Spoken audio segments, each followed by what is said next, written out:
So the first deal was a combination of after I had made over 20,000 cold calls. I really don't like cold calling, and here's why. I had to make 20,000 to, get the scripts. It's great for resilience building and getting, used to rejection and objection handling and everything like that. We got smart and decided to stop calling. So we get some probate lists. We're driving, we're skip tracing people, and I call and we're fine. Yeah, I'm interested. Whatever. It's like an older couple too, and their mom passed away. We don't live in the area. We're in town this weekend. Why don't you come on by?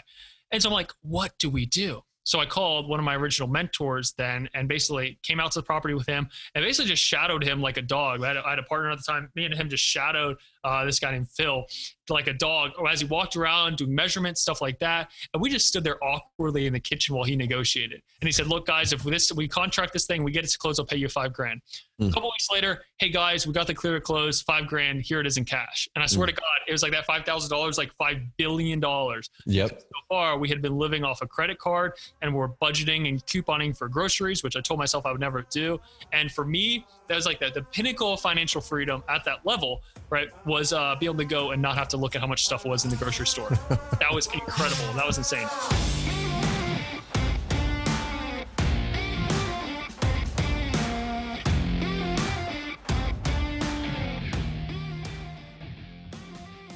What's up, y'all? As we're diving into this series, throughout the coronavirus stuff, how do you really build a business that gives you more freedom, more flexibility, that helps you make a greater impact? One of the reasons I want to bring on today's guest, who I'm really pumped to introduce you guys to, is he's using his business, his wholesaling business, as a way to fuel and fund his passion, to fuel and fund a company, kind of like what we've got going here with Carrot on the software and on the tech side, because as a wholesaler or an agent as well, ideally, you're probably not going to want to be flipping transactions for the next 5, 10, 15 years as your main thing. It's probably a means to an end many times. How do you stack bricks in the financial side too, to take that active income and then put it into something else, whether it's properties that are going to bring income for you, or whether it's other businesses that are going to bring income for you, or start doing new startups. So on this particular episode here, if you've always wanted to be an agent or an investor for the active income, but you don't want that to be your career,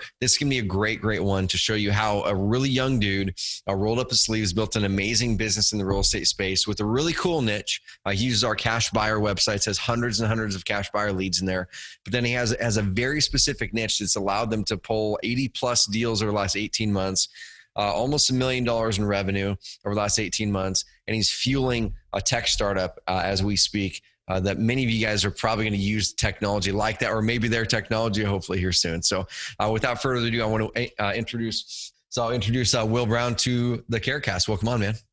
Thanks for having me, Trevor. Dude, so I want to give people some context here, and hopefully our internet connection is holding up. It's been weird at the office today.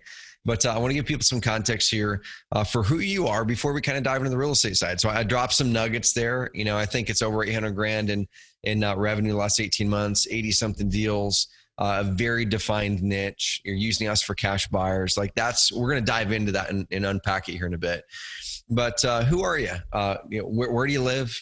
What type of real estate do you deal in? And then I'd love to know kind of how you got into it, because you're a young dude.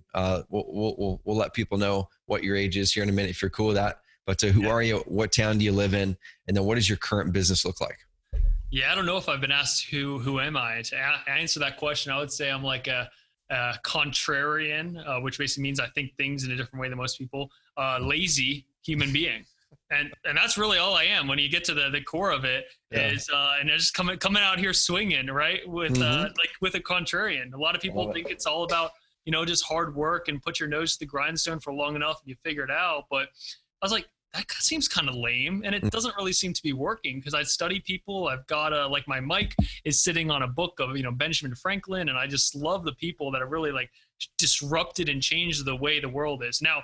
Hard work is a necessary ingredient, but it's not the whole recipe. So I love to talk about more of that stuff. How I got started in real estate is, 2016, I went to a real estate kind of like conference there or like a seminar with my mom. She's like, hey, this is interesting. Is this something you want to come to me with? Sure. Great. Sounds good. And there, I was infatuated with what they were talking about. It's like I had discovered fire, and they were teaching me how to rub sticks together, which was, you can create the deals that they were exaggerating this thing like crazy. They were saying like, $50,000 and $70,000 wholesale deals multiple times a month. I was like, Yep. And I just started asking questions. And I just kept asking questions, and all their answers seemed to point towards that this is a real thing. It's not like a scam. So it just led me down a breadcrumb trail to learning more and more about it. And basically how I got in it, right? At the time, then I was 18, I'm 20 now, was I looked at it and said, okay, cool. I'm in high school. I don't have any experience in business. I don't have any money. I blew it all on Bitcoin mining equipment in 2013. Get that, everyone. 2013. I had like a dozen Bitcoins, but oh man, that's another story there of my power supplies melting down and my parents forcing me to shut down the operation when it crashed from $600 to $200. Total, many lessons learned in there, right? So I was inside of this stuff, but I was never a big spender. I'm still not a big spender. Like I drive, still a Honda. And I have like a Lego Saturn V and very cheap chairs and stuff. I'm just, I'm not about that stuff. I'm about how do we grow? So basically that led me down a breadcrumb trail of learning more and more, listening to hundreds of hours of podcasts and finding out what does everyone else have? Because if I can find out what everyone else has, I can discount those things by looking at the things that they don't have. Now, let me say that again. No matter what industry you're in, whether you're selling shoes online or selling real estate or doing, making a hair salon, literally anything, if like a lot of people are so trapped by competition. But what I realized is that if you can play in an arena where no one really has an advantage, then essentially all the credibility that they bring, all the different ways of money or network or track record, it's like bringing Disney bucks to the Caesar's Palace. It doesn't count, and it's fair game and a level playing field. And for me, after listening to hundreds of hours of podcasts, I realized that was the ability to consistently find discounted quality deals to then flip or then burr and rent or whatever you want to do with a property. But it was this weird realization when I was listening to a podcast one day when driving, and it hit me that you can't pay more to get a better deal. You can pay more to get a better car, better house, right? Better employees, better everything. But if you're talking about buying something that's at a discounted price, it's not just a direct money to thing. It's got to go through a funnel. It's got to go through a process. And what I realized is that if I built one of the best processes there could be by analyzing, learning everything else that's going on, I could consistently find those deals and I would control the transactions and I would be able to scale. So people are like, how do you scale? You didn't have money or anything like that. I'm like, because you're focused and putting your efforts in the wrong direction. Dude, so I've got a couple questions here, and I want to start to branch over into specifically what you're doing, right? So you found a niche that's really working well for you. I want to, before we dive into that niche fully, dude, so you're 20 years old. A lot of people will look at me, and I used to be like the young entrepreneur guy, right? I'm 37 now. I still feel really young. Like I don't feel any different than I did 15 years ago. But at the same time, when I was a young entrepreneur, I was 25, 26. I was starting to be an entrepreneur maybe around 22, 23. I really didn't have the big success until mid 20s, late 20s. And it's even better in the 30s. Like I'll tell you, the 30s for me, and I've heard from a lot of people, the 30s are even better. But dude, how did you adopt this mindset? Like, were your parents a part of that? Did you grow up around it? Kind of, how did you adopt this mindset to where you're listening to podcasts and going to real estate events at 18 or 16 or whatever the age was, rather than, playing video games and doing things that most kids that age are doing? Yeah. And to take it back to, the contrarian, lazy human beings, I'm fascinated by, our species history and how things work. I would say it's very kind of akin to, hearing stories about this new world and wanting to sail, right? Because everyone, in England or whatever, Europe was like, it's all good, but things have kind of been hashed out. Everything's been owned. Things are the way they are. There wasn't a real sense of adventure. And so the analogy here is that, the old world, Europe, things like that back in the 1400s, 1500s, for me was the 9-to-5 job, the be part of the 80%, or luckily the 20% that actually likes your job, your 9-to-5 job, be part of the 30% that actually uses your degree. And moreover, I'm just a terrible employee. I hate taking direction from people. Honestly, I have a thing here from Apple's. I've got a quote of their Think Different campaign. It says here's the troublemakers. They're not fond of rules. And so, the biggest issue, to take it down, I don't know. I was always, I was built with Legos, and I always look for smart things smart ways to do things. It's a Bill Gates quote. If I want to, if I have a difficult task, I'm going to give it to a lazy person because they're going to find an easy way to do it. Like that's me. And when I realized that, wow, the people that really change the way things are done for everyone else, right? They're the ones that are crazy at the beginning because they're doing something a different way. But then everyone catches on, and then there's just new waves of them. So it's been this whole desire, and it's just essentially kind of done, what can I do to shorten as much of this learning curve that if I had followed that other path would take me more my entire lifetime to now, I mean, at least in the business sector, like with a family and, the personal development, I still have so much more to go. But in the business, how do I learn everything that there is to know? How do I learn about hiring, firing, taxes, branding, graphic design, like all this stuff, business strategy, proprietary technology, intellectual property, like all this stuff. And where I realized, because I did 1 year in college, I wasn't going to learn there. My final day, at least when I was mentally present, was when my marketing professor didn't know what Snapchat was. Really? And he had like a flip phone. He had white hair. And I was like, I am out, my friends. I am out. It's time for me to get out in the real world. What else am I waiting for? Slept on an air mattress for a couple months while I was getting this thing rocking and rolling. And then really realized that the mindset, no one starts off like this. I definitely start off like this. You have so much uncertainty, you have so much fear, you have so much things. But I think in taking those steps, right, and continuing to fail forward, falling on your face, you fall on your face so much, it doesn't hurt anymore. You don't even realize you did because you're just constantly falling forward. And that's what kind of puts you in a position, which I'm so blessed to be, where I would not want to be doing anything else, like with anyone else, anywhere else. Dude, so you've done north of 80 deals now. Let's talk about the first deal. Okay. How did that come about? When did it happen? So was that, how old were you? How did it come about? What did the deal look like? Because I think that first deal is a big unlock, and it doesn't matter what business it is, right? If it's the first deal, if it's the first whatever, now you have this level of experience that provides this unlock to go, oh, it is possible. And now how do I just replicate that more? Like, how do I build a system that replicates that more? So what did the first deal look like? Totally. So the first deal was a combination of, after I had made over 20,000 cold calls. I really don't like cold calling, and here's why. I had to make 20,000 to, get the scripts. It's great for resilience building and getting, used to rejection and objection handling and everything like that. We got smart and decided to stop calling the wealthy, affluent neighborhoods and start calling people that might have some inkling of motivation, right? That made a lot of sense. So we get some probate lists. We're driving, we're skip tracing people, and I call and we're fine. Yeah, I'm interested. Whatever. It's like an older couple too, and their mom passed away. We don't live in the area. We're in town this weekend. Why don't you come on by?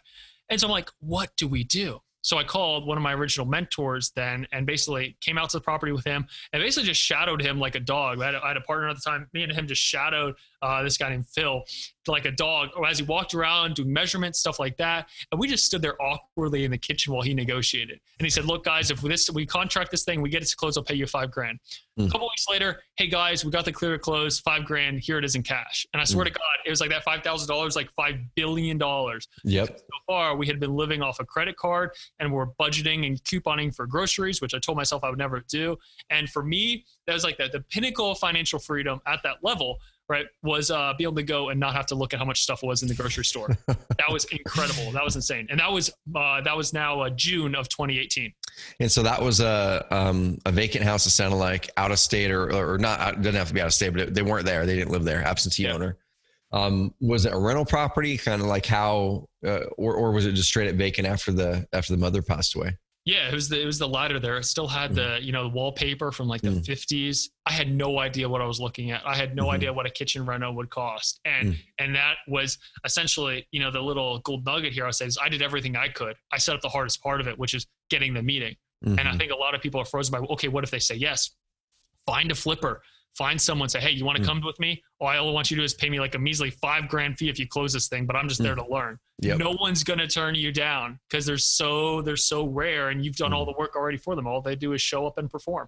Dude, that's so good because so many people, they try to have the whole pie for themselves, and they actually end up doing it to their own detriment so many times because they've either got to have all or nothing. They're scared of giving up something that they don't even currently have yet. But the way that you treated that, it's like, I don't have it anyway. Might as well give a share of something I already don't have. but then I'm going to learn and I'm going to get a couple bucks. And you know what? You're building a relationship with that person even further now, because now they're like, well, shoot, maybe they're going to collaborate with you on deals more, whatever. You're opening up so many avenues there. So guys, definitely take that as a lesson. If you're newer in the business and you're trying to get that first deal done, don't be afraid to split the deal, to give all the profits to the person to get that first experience. So dude, you got the first one done.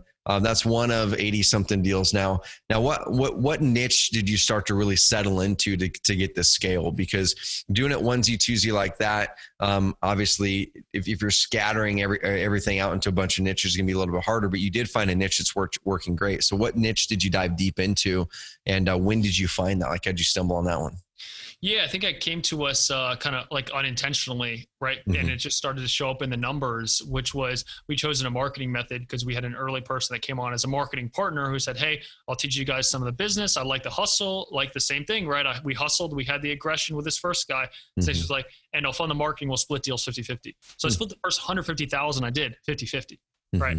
But I was able to do that in a much shorter period of time, not only because I had a marketing source, but I also had a mentor.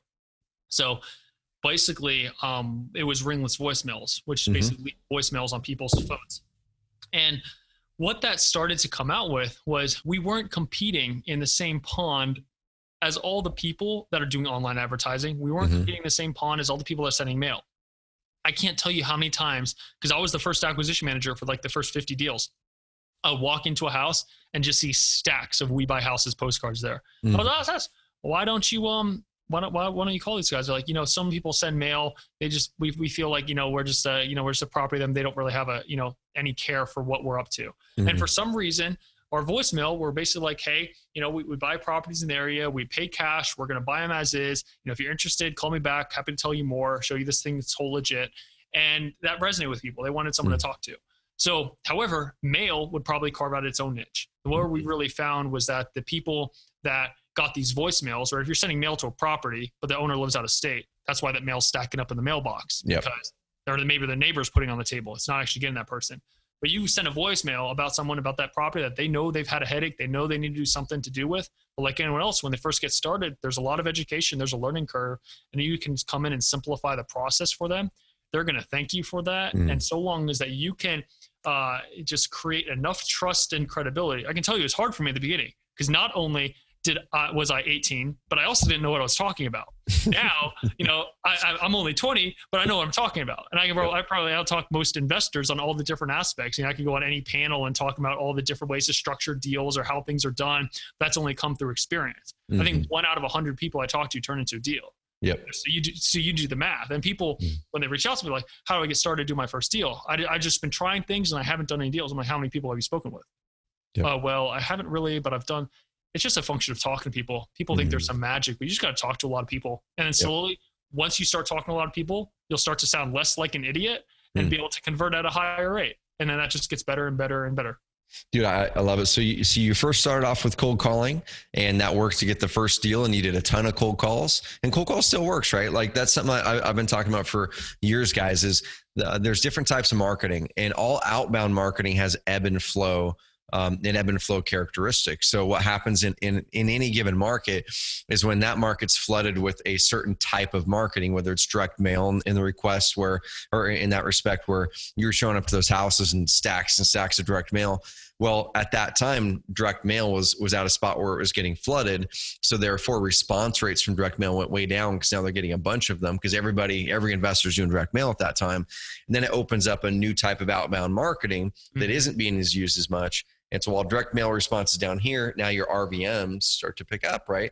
And then right after RVMs, then people were saying, hey, RVMs are starting to get this, that, and the other. There's some regulations getting put on some of that stuff in some states.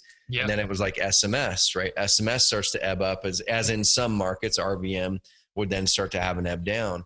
The one thing about online, when you're looking for sellers anyway, is it continues to increase. It continues to get momentum because it's inbound, right? It's all driven by the person that is looking for the solution. Now, the difference with that is this, guys, because this is why I tell everybody to not just do inbound or not just do one thing.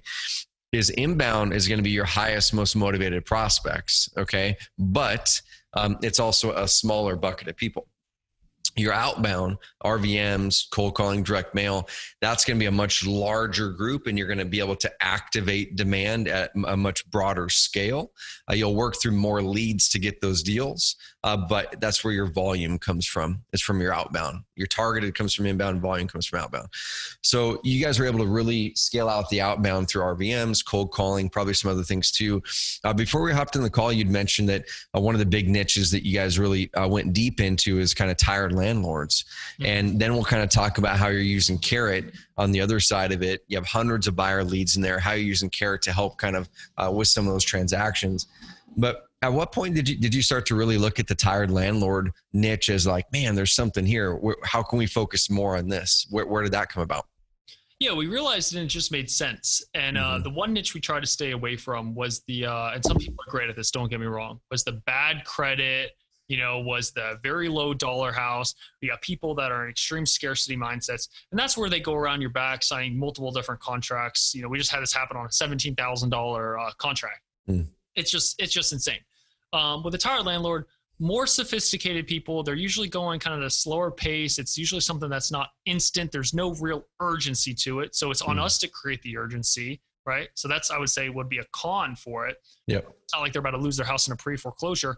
However, they've had this property for a very long time, and they're not showing up on any of these targeted lists, right? So it's just with our widespread marketing, we find these people that have some interest. Like I said, this time to go. Maybe they just moved out their last tenant, or they're talking. The tenant just gave them 30 notice, and they're like, "Oh, your call just came at the perfect time." No, it didn't. We just called a bunch of people, right? But basically, what works is if you think about it, if property's been owned for a very long time, there's a lot more equity, which means there's a lot more play. Now it's going to have a lot more repairs. However, it's also going to have a more value add to it. So some of the things started to line up. They're also, that's just for the property. For this actual seller, right, their demographic is they're not using this money to go buy another house. This money just gets plowed back into their retirement, and then when I got smart, I got them to start owner financing them to me. I had great terms. That's a win-win for them. They beat the stock market, and they're able to provide it where I don't need financing, because to this day I can barely get approved for a credit card. My credit is that little. I can't walk into a bank today. So a lot of these obstacles that a lot of stop people say, well, I'm going to wait a little bit. For me, I said again, it's the contrarian lazy person. Okay, waiting doesn't really work for me because I'm lazy, but I also want to do stuff with my life. So I'm like, all right, I got to figure out clever ways to do this thing. So I figure out clever ways, and some of the deals that I create just blow people away. And all that came through was not having some of the tools that other people use. So it forced me to get a little bit more creative with it. Well, that's why some of the reasons why they're my favorite. They've been our easiest deals. They've been the smoothest. There's not a lot of drama. It's not, I've done divorces. We've had people die a couple of days before closings inside their house, and the police found them. It's a messy business. And that's one of the things that we realized, well, okay, the fees are higher. It's more steady. We're able to, we know this inside and out. We're able to build better rapport, right? Because what do I, just speaking authentically here, as an 18-year-old white guy, how am I going to build rapport with someone who lives in like an inner city that's really struggling on their bills? Like it just wasn't happening. And sometimes I feared for my own safety in the places we went. So I said, okay, this isn't good. And then I had an assistant who I hired like a couple months in, and I wasn't about to send her out there to start putting lock boxes on stuff. So I said, let's focus on the nicer areas, and then we'll talk about the demand side of it, right? We create the supply, the demand, which is people, most flippers, they want to flip in areas that are going to be really, really beneficial to them as well, where there's higher sales point, where they can really put some value added. They're the ones actually doing the flipping, right? So I'm just wholesaling. And that's what we realized was that a combination of a couple different things. We did email blasts through MailChimp, and we did text blasts. And what we did for our text blast is when we discovered Carrot is just think of it like a science fair project trifold poster of all the deals that we got. Completed and closed for credibility, so people can go and actually see that they were bought and then resold, and then also the ones available. So I'd be able to send people links. I'd be able to post the links on Facebook. And what I love about how you guys did it was just very simple put. We were able to, I had my assistant do this every single time, take the same design we had on our MailChimp email blast, throw it out there for a text blast, schedule showings, put it out there on Facebook, continue to get new buyers in there. And it was just a really great place to house the deals that we were then going to sell. Dude, and you guys, so I was pulling up your site as you were talking there. Do you mind if I show the site really quick? Okay, cool. So the reason I want to show this, guys, because especially for buyers, for easier types of leads, right? There's multiple types of leads out there. There's your sellers, which are the harder type of lead. It's the one that requires, it has more resistance from that lead because it's a bigger risk for them. It's a bigger decision for them to sell a house.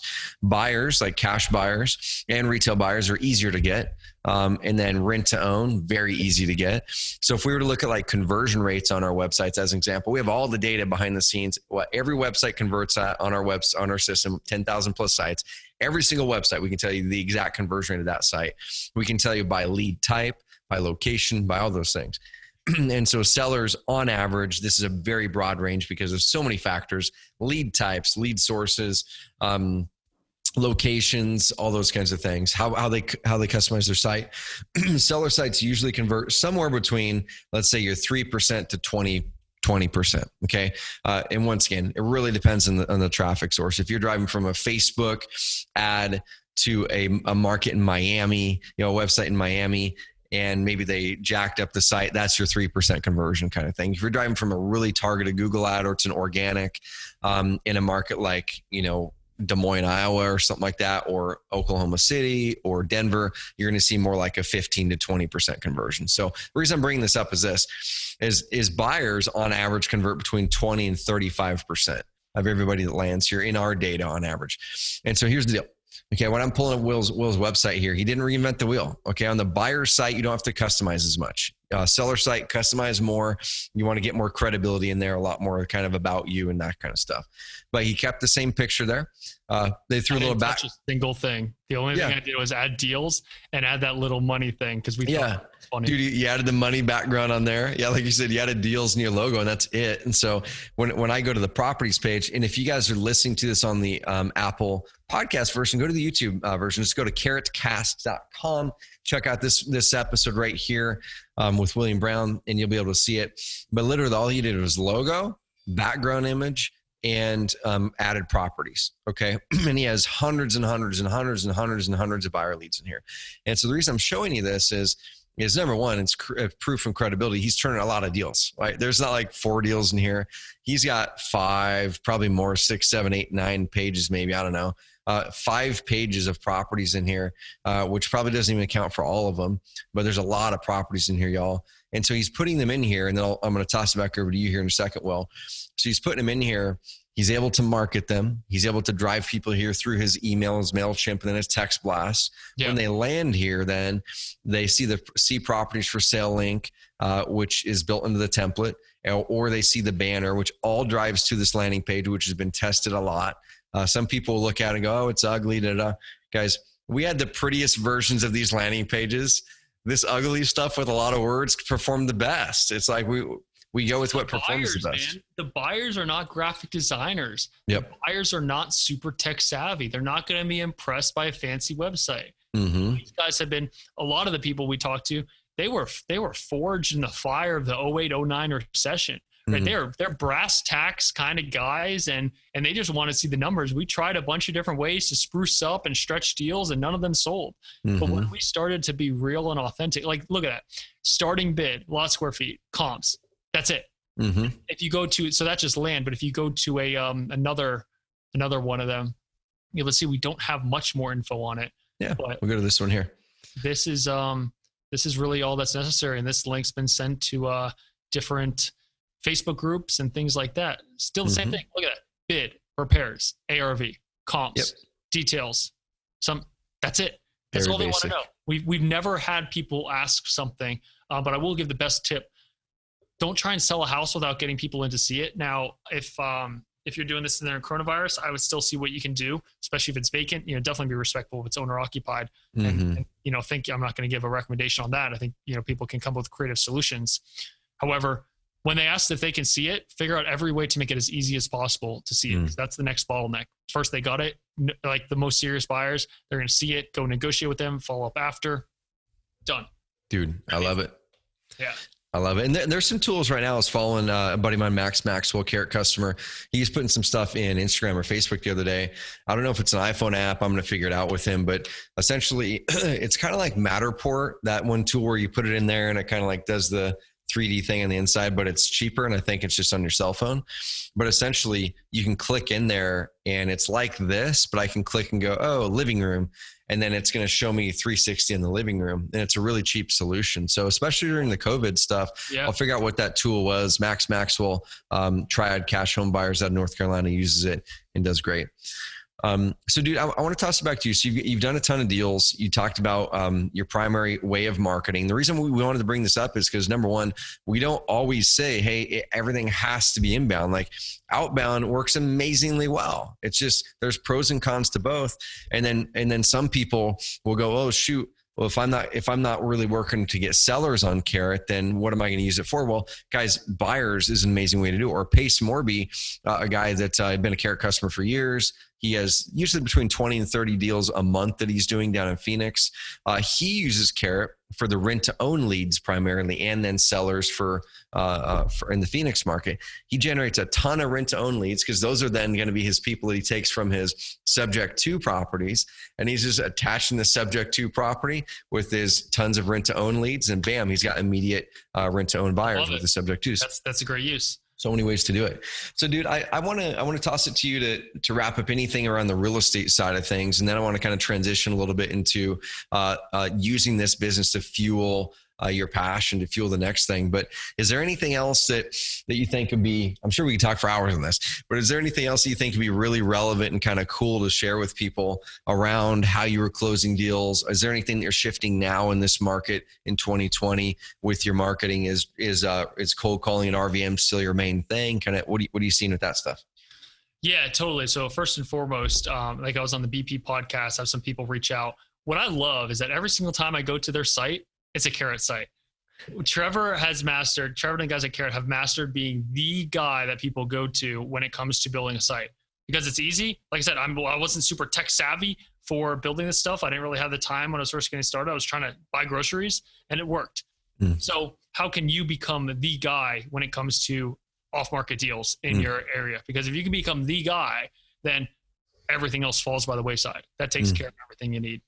Dude, I love it. Yeah. So that's what I would add. And then also, it's what an incredible opportunity is to hire people. I remember I was on a call with one of my coaches in like July or August of 2018. I was like, but his name was Ian. I'm 19, dude. Why are they going to listen to me? And he's like, he only had to say two things. Mark Zuckerberg. I was like, you're right.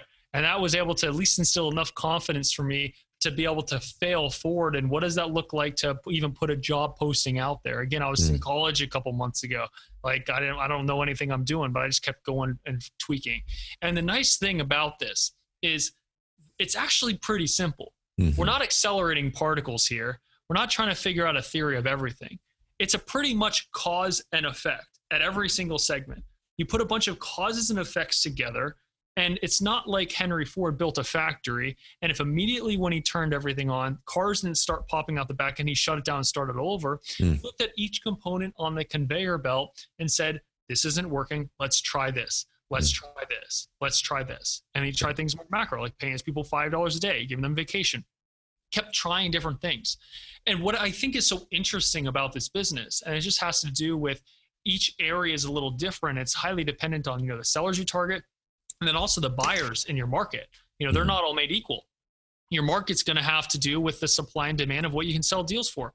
Yep. Some places in the country, you can get 65% of ARV minus repairs, and that's it. Where we were able to get 82%. And moreover, inside of that, we were able to find the guys that had full-time crews that were paying the 82% rather than the normal 70 or 75. And guess what? Even though we've got all this tech, we built it out, and we created the funnel for them to come to us, and we sold 80% of those 80 deals. So what's that, like 64 deals to the same 5 guys. I don't know if we love them or they love more us, but it's a love-love relationship. I can tell you that.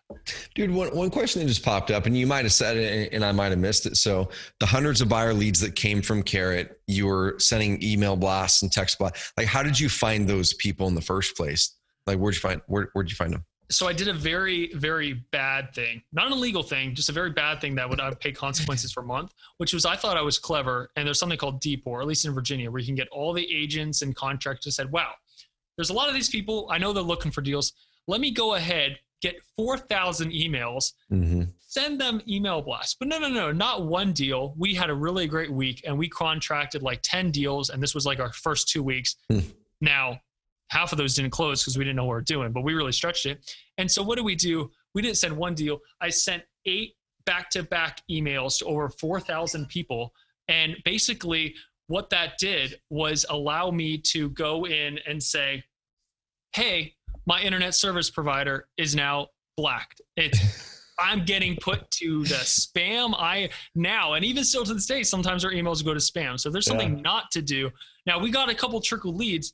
Definitely not worth it. Don't spam people is the moral of the story, especially in the thousands, because it was going really well in the beginning. People were like, yeah. And then I guess the internet service provider caught on that a lot of people were marking us as spam. Now, again, you might be able to do this better, but I sent 8 back to back. We were on a roll. We were so excited. Let's get these out here. Let's get these responses. And yeah, we got our internet service provider burned us. And essentially it took me about 12 months to stop landing in spam in people's folders. And then, the way to do it is network, just go to actual RIAs, talk to people and panelists. Who else do you know? Because at the end of the day, you'll hear different people in the industry say different things. You want a very big list to start. And that's because you don't want to be selling to one or off, 2 off guys. You want to get an idea of everyone that's in the market. And then you pick the guys that are going to want to go with you and that are going to want deals. Dude, I love it. Dude, it's funny. Before we transition kind of your mission purpose, your next thing that you're feeling into, it's funny. I've got a similar story. Man, I was fresh out of college, just learning the marketing stuff, a little bit older than you at that time. I think it was probably 22. And I was working with a family friend, and it wasn't making any money, dude. I was making $1,500 a month, just barely trying to pay my stuff. And he came to me, he worked with attorneys, and we were starting to do content marketing. Like I was doing content marketing going all the way back to, that would have been 2007. So I've been doing content marketing for 13 years now. And it worked back then. It was just different then, right? And so I'm like, well, if we get content in front of all these attorneys and you're like the expert, you're the authority, guys, this isn't new. Like, here's the funny thing. I'm talking the same thing 13 years later. We're just doing it in different ways is all now. So if you're the authority and the expert for them, that they're going to work with you. And so he's like, awesome. How do we get the attorneys? And so I went and looked, and the bar associations of most states have a website that you can do a search for all the attorneys, and they'll give you emails and phone numbers. But the problem was, they were all pretty much using the same software, but you couldn't get the whole list. They would never sell it to you. But you could search by last name, and it was only I could put in like A, and then it would pull up all with the last name that starts in A. I'm like, oh, okay. What about B? Oh, okay, cool. So then I documented like a 3-minute video to a VA in India. And I said, can you go through all of these 30 something state bars and do this? And they all have the same software. And just like, give me a spreadsheet with each one, just manually go through it, export spreadsheet. And so it took like 2 weeks. We got it back. We got thousands of attorneys back we didn't have to pay a dime for it except for the VA. And similar results. So it's like, it's a moral of the story. There's really creative ways you can go to find the right people, but then connecting with them is where you need to really do it in a different way. We had sent the emails to them as well, and we got some clients from it, but it didn't work in the long term. So more of the story. Onto seller generation as well is like courthouse lists, right? Courthouse lists are so great, but people think they're great because they're magic. They're great because they're so hard to get, and every single courthouse has a different system. So just like Trevor said, he had to get creative. He had to ask around. He had to figure out, okay, how do we do this? And then he did something. Guess what? Every single step that you took prevented someone else behind you would have to take those same exact steps. So for probates, people are like, well, I called the courthouse main line and they said that list doesn't exist. And I said, guess what? You have an option here to say, I'm going to be like everyone else and say, okay, thank you. Or I'm going to say, okay, who should I talk to? Or just call back again or call the different departments. Because at the end of the day, that's why those lists are so good. The probate, the eviction list, the tax delinquents, like the true from the courthouse data, not the I bought it from a guy who brokered it from a guy who had that data 6 months ago. That's not even real numbers. But like some courthouses, probates, they have all the probates. They show you whether there was real estate or not involved in it. And they have the phone number of the executor. It's all public information, guys. It's just not easy to get. You can't take your phone in there. You can't take your laptop in there. We brought pens and paper and wrote down all those people, put them into our CRM, and hit them with every sort of marketing we got. And we got a bunch of probates that way. Dude, I love it, man. So I want to transition to the next topic for the next 8 minutes or so. One of the things that I talk about a lot, and I was pumped when we hopped on right before this, because I could see your energy, I could see your passion behind it.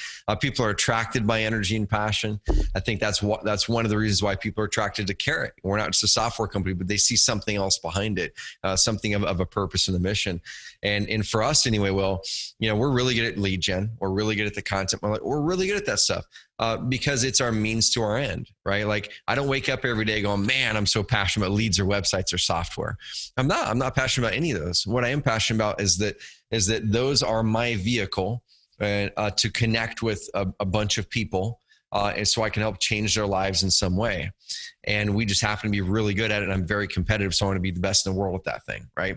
Yeah. And so when I was hearing your passion about what you're using this business for, and I want everybody to think of this, because most wholesalers and agents, but most wholesalers, they'll get 2, 3, 4 years in the business. And then they finally realize, like, man, I'm making money, but geez, I thought that once I got to here, my life would change. Or they thought that their means to the end would be some magic fulfillment that would shine down on them as soon as they started making $30,000 a month or whatever that number is for them. And I've gone through that. I'm like, man, once I make 10K a month, my life is going to change. It didn't. Then it's like, well, maybe it's 50. Then it's like, maybe it's 100. Then it's like, well, maybe it's $1 million. No, guys, it doesn't matter. Like, okay, it doesn't matter. So what might be $1 million though. Oh yeah, who knows? It might be $1 billion. Might be but likely not, right? Because like everything that you're going to need internal, you can get at a very low income. Now, impact though, so impact is different, right? Like if you're wanting high impact, that's where that resource is going to be. Like Elon Musk as an example, he could not get to Mars and solve all of our energy problems if he made 10 million bucks. He couldn't do it.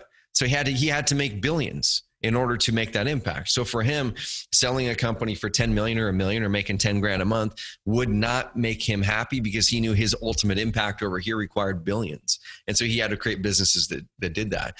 And so for you, man, you're using this business to fuel into something else. What is that?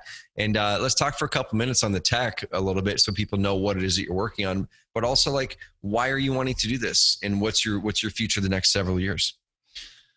Yeah, so born out of the idea, actually, let me provide context. Last March, I was at the end of a business mastermind. We stayed an extra day. We went jet skiing. We had a great dinner. We stayed at this place.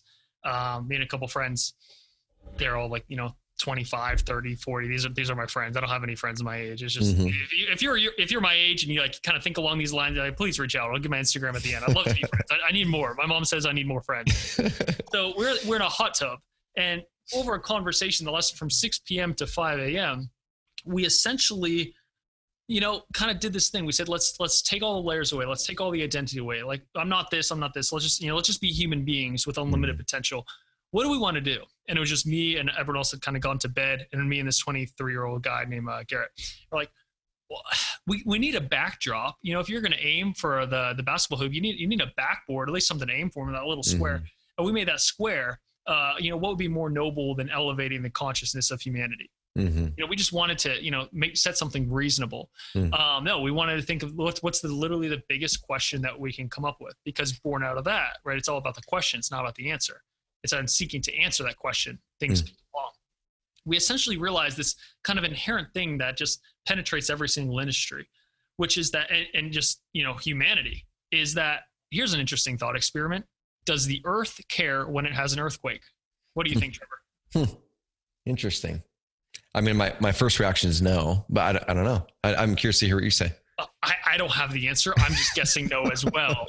However, if I'm living in LA and there's an earthquake, am I going to care? Are the people of LA going to care? Yeah, for sure. Yep. And born out of that, we realized that problems actually don't exist. They're created by our own mind. And the only problem with solving a problem is you're never going to be able to solve all the problems. Like, think of how more complicated, more intricate. Yeah, we probably have a higher quality of living, but we have a lot more problems than we did when our day started with, going out, hunting a deer and eating it and going to sleep, and banging rocks together to make fire. Yep. A lot more problems now. And okay, considering that, probably, human nature is going to pretty much stay the same because we're looking at our, the lives, and even over 100 years, that's a frame in a movie that's like hours and hours and hours long. And the whole time scale probably going to continue. So if we built a solution to solve a problem, that's just going to go away until there's a more complicated problem. Now, it might be 10 years. Sometimes it's like 2 years, might be 50 years, might be 100 years. Yep. So we realize, okay, that's not sustainable. And there's so many problems we want to solve. How are we supposed to just pick one? Poverty, climate change, people's fulfillment, world peace. We realize, wow, what if we didn't try and solve the problem? But what if we built something to make each of those problems easier to solve? Every problem easier to solve forever. Now that technology would last. And so we kept that conversation going. And essentially we realized, holy crap, like the internet, what an incredible thing. We take it for granted every single day. Like the internet for most people is a way to access their popularity on how many likes they're getting. However, for us, we saw it as a means that can store information and connect information, giving people the ability to connect. That's it. The internet's not really intelligent. So what we realized is that what if you added intelligence to the internet? Right. I'm going to show you where this is going. This isn't going Terminator. Hopefully not. That's why we're trying to do something about it. Not up to the big tech companies that are trying to please shareholders and make wrong decisions like in every sci-fi movie you ever watched. Is what if we gave people access to the internet that wasn't through some, cryptically worded, how do I lose weight? How do I make more money? How do I do this? But hit a filter of intelligence that was able to process all the collective intelligence of humanity. Right? What could that mean for people? And where we really got it was that everyone has all these different aspects of lives. And for the most part, human beings are just figuring it out as we go, right? From birth, we try and go the school thing, right? The school thing and the higher education, that's kind of crumbling and breaking down right now. So we just figure things out as we go. We compensate, we move, we adjust, we try and be happy. We try and find love. We try not to hurt other people because that's bad. And, we eat, we poop, and we invent cool stuff. We have a sense of adventure. We've explored mostly the entire earth. So what we realized is that, and we found like the surgeon, or think of it like the scientist that's on the most cutting edge research of curing cancer. That person still has a family. That person still has finances. That person still has all these other aspects of life. And he's put with a really tough choice, I'm sure, every single day. I don't know if he's in your audience or listening to it, but reach out to me. I'd love to chat with you. But basically he has to compensate and he has to juggle. And, his life's work, his passion is on solving that. And he also has his finances. Everyone has that. There are things that we all innately have as human beings. He has his happiness. And if he lets any of them go, it's going to tank the rest of them. So it's this delicate counterbalance that requires mental energy and thought. So we realized, again, kind of like zoning it down, how do we build a whole life personal assistant for people that is able to help you handle your fitness, handle your mental health, handle your finances, all that stuff, your personal trainer, your personal therapist, your personal coach, all in one? Because it's not a lack of resources, right? It's a lack of resourcefulness. So if we could build this system that could continue to motivate people, not in some, here's my brand of personal development, because obviously that hasn't worked for the world. No matter how you brand it, it's going to either fit. People are going to put it through a filter of yes, no, agree, yes, no, I don't agree. But that's custom to them, that they train, that knows them. A lot of people will probably be less lonely. A lot of people, if we're going to be addicted to technology and our phones, shouldn't at least be helping us live better lives if we're not trying to, kill each other or end the civilization. So we set out to build that last summer summer of 2019. And we started with the simplest thing we could, the most uncontroversial thing. Everyone drinks water. That's one innate human nature of every single human being. Let's build a hydration coach. Let's build a little bot that's with you in your pocket that you interact with through voice and through text that just helps you remind you to stay hydrated, right? To hit a goal, maybe if you want to drink more water or drink different types of fluids, whatever. And so we said, okay, that's great. We got everything going. And then it was time to plug the technology in that was going to be able to read and write and actually interact with you. And we tried stuff from all the major tech companies, all the minor tech companies, and none of it seemed to work. And what we realized, it was missing this one thing that exists in every conversation, exists in this conversation today, but you can't touch it, see it, feel it, hear it. It's called context. It's the environment in which our language, it gives language meaning. It's an environment which gives everything meaning. Trevor, what if I wiped your memory right now? You'd be probably pretty confused, right? So there's all these different things that you understand what's going on and you understand where it's going, and context helps give things meaning. No algorithm in the world is going to be able to determine the meaning of a sentence in a conversation. Why? Because language is a human construct. It's a human phenomenon. We created it, and human beings can't even determine context without, or the meaning without context. So that's what we've done, is we've built proprietary tech now to understand context and understand that I don't have $1 billion right now to go out and build it in every single dimension of a human life. We said, okay, how do we be resourceful? How do we solve some problems along the way? So right now we're building it actually in healthcare first to help tackle COVID and some of the things that are going on with symptom checking and data collection. And then we're planning to go and just completely disrupt customer service in every single industry. Because right now, customer service, you either have to pay people really well or use terrible bots. There is no in-between option. So, mark my words, say it here. So the 2020 to 2030, the biggest differentiator between companies is going to be customer service. 100%. A lot of tech has been developed. The connections, I can order cheeseburgers with a couple clicks on my phone. I'm a god. But it's going to be when something goes wrong, right? When something doesn't work. That's where companies are going to move, or people are going to move from company to company. And we're experiencing that right now. We've always been known to have amazing support. And being honest, we got a little bit behind on our hiring model inadvertently, but then COVID hit, and everyone's at home, and so our ticket volume went up by like 20 to 30%, literally. Wow. And so I had a meeting yesterday with the team where we're working through the hiring process here. But like you said, there isn't a really great solution, because number one, the bots that we are using, they trim off a good hunk of the tickets, but there's also a really good hunk that the bot doesn't solve well. And then the customer comes to us confused because that bot tried to answer something that it was the wrong answer. And then on the flip side of it, it is really expensive for a new full-time salaried employee. And so we're literally dealing with that now. So man, if you're able to solve that problem and deliver an amazing experience for customers and make it to where it's not like eliminating jobs per se, I'm sure it would, but you would just repurpose those jobs to higher level purpose, right? Rather than a person answering the same question over and over again, have the bot do that stuff and bring the person up to the strategy level where they can really coach the customer better rather than just answering questions that are coming through support all the time, which would be great. Yeah. And imagine, right? Would you want that job sitting there? Who grows up saying, all I want to do every day is listen to people get angry at me and complain? And not have the tools or proper training to deal with it and be stuck there. At the end of the day, one of the other reasons I didn't mention this as part of the conversation is, people that have known me for the last couple of years, I'm super scared for this, AI and automation thing. And how do they say you eliminate fear? You start taking action. And I realized there's really, how do I have the most leverage? And someone can say, well, Will, it sounds like you're going to automate a lot of those jobs away. And we probably will. And it's a commitment to create twice as many. Because you know what else? When you build the bridge of communication between humans and computers, people don't need to learn a new language to code. Computers understand ours. Now that opens that whole frontier up to people. Like I have a very basic level of understanding of code, right? We have developers. They had to spend 4, 5, 10 years learning this stuff to get to where they are. That's just not feasible. And we're talking about trucking getting automated. We're talking about retail and restaurants and all this stuff getting automated. Job loss is worse than we have today because these jobs simply don't exist, right? There's going to need to be repurposing. And then there's probably also, like, to avoid a civil war, going to have to be some sort of, universal basic income or something like that for people. I don't see there being another way. People got to feed themselves and their families. They're the ones with the guns, the truckers, they're the ones with the guns. So we better take care of them. That's for sure.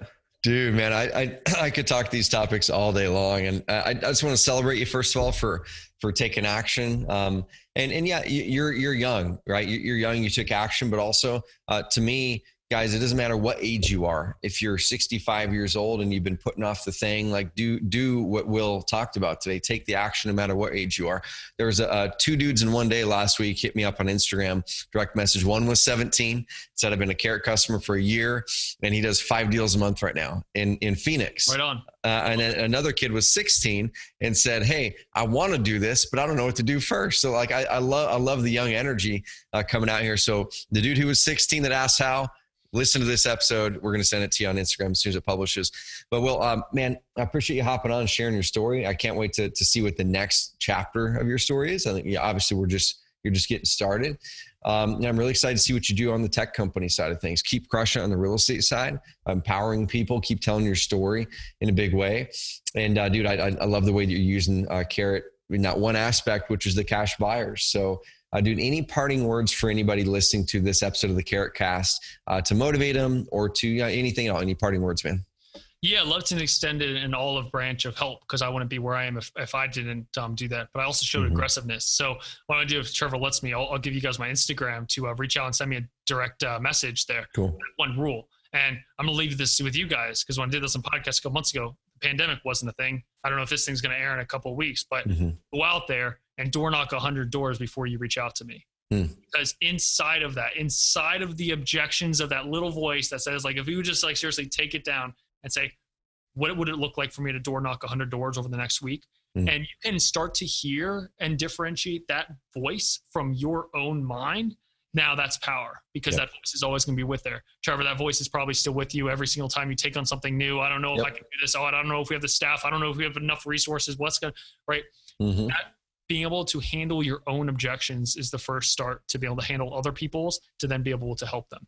So reach out to me. My Instagram is just will.jbrown. And I love to answer questions, love to have conversations with people. Just again, I don't want to be a Google for people. You have Google. Reach out to me if you're taking action, you have some aggression. Not, well, this is something I've been considering. How many times people say, I've been dabbling.